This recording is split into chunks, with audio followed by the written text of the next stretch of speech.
Bonjour fidèles téléspectateurs sur notre chaîne Ago Plus et à tous ceux qui nous suivent dans le monde entier. Nous sommes encore ici pour notre info flash santé.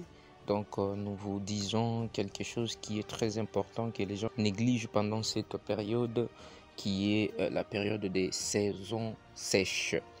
Par moments, les gens nous disent que le paludisme est disparu pendant cette saison. Et moi, je vous dis, le paludisme n'est pas disparu, le paludisme est là, il existe encore même pendant cette saison. Par définition, je vais vous parler, le paludisme est une maladie infectieuse tropicale due à un parasite transmis par la piqûre d'un certain moustique appelé anophèle. Et plus, c'est l'anophèle femelle qui cause ça et qui cause des accès de fièvre. Donc, quand vous êtes piqué par l'anophèle femelle, d'abord, il y aura comme symptômes, vous aurez des maux de tête ou céphalées, vous aurez de la fièvre, vous pouvez avoir des vomissements, des nausées, des courbatures. C'est déjà à partir de ces symptômes-là, tu peux déjà détecter que je suis atteint par le paludisme. Donc, il y a eu un anophèle qui t'a piqué et qui a laissé des larves dans ton organisme, je dirais. Le paludisme est souvent présent en saison sèche, mais il n'est pas nécessairement absent. La transmission est généralement plus faible en raison des saisons sèches, en raison de la réduction des gîtes de larves et de la diminution de moustiques ou d'un vecteur.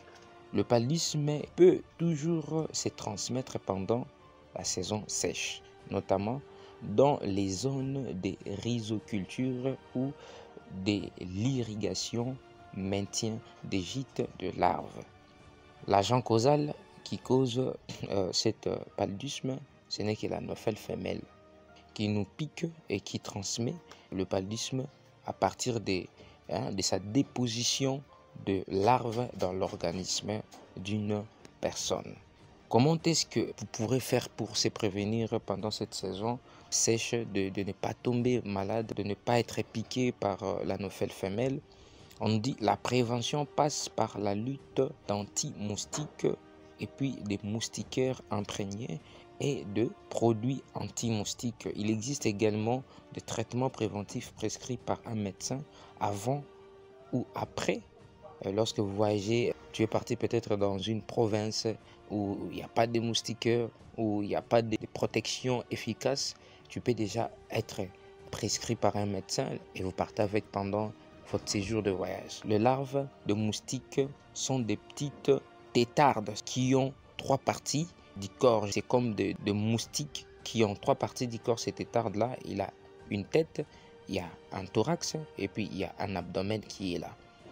Elles se développent aussi plus dans les eaux stagnées, comme le flaque d'eau, des eaux au niveau de postes de fleurs. Vous voyez dans des pots de fleurs, des eaux que vous laissez là. Oh non, je suis en train de mettre de l'eau dans cette fleur-là.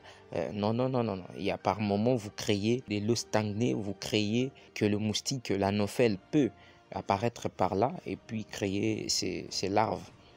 Ils se nourrissent par des matières organiques présentes dans l'eau, telles que les bactéries et les planctons et des restes des végétaux ou des insectes.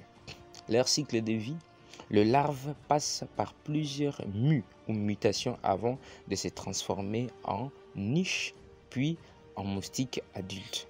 Elles respirent aussi en utilisant un siphon respiratoire qui leur permet de respirer sur la surface d'eau. Le siphon, c'est quoi? C'est un tuyau ou un tube recourbé en forme de U renversé dont on se sert pour faire passer un liquide d'un niveau à un autre plus bas en élevant d'abord au-dessus de ces niveaux le plus haut.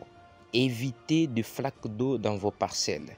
Évitez de petites poubelles que vous créez, de petites saletés que vous créez dans vos poubelles. Des petites poubelles de flaques d'eau que vous créez, ça va créer des larves. Et les larves là, ce n'est que l'anophèle qui viendra là. Ça peut être un et il va se développer en 3, 4, 5 moustiques. Et puis il va commencer à vous piquer et puis vous serez malade. Donc, notez bien, c'est éviter flaques d'eau dans vos parcelles, d'éviter de poubelles inutiles. Il faut bien entretenir votre environnement surtout. Et puis, dormez pendant cette saison même sous la moustiquaire imprégnée. Et dès que vous constaterez que vous avez des symptômes que je viens de citer ici haut, donc n'hésitez pas à aller à l'hôpital pour être consulté par un médecin par rapport à ces symptômes que tu ressens, que j'ai cité déjà ci-dessus là-bas. Donc voilà en fait la façon dont tu peux se prévenir du paludisme pendant cette saison sèche. Personne ne vous trompe, il y a le paludisme pendant cette période et j'ai dit et je vous remercie, à plus.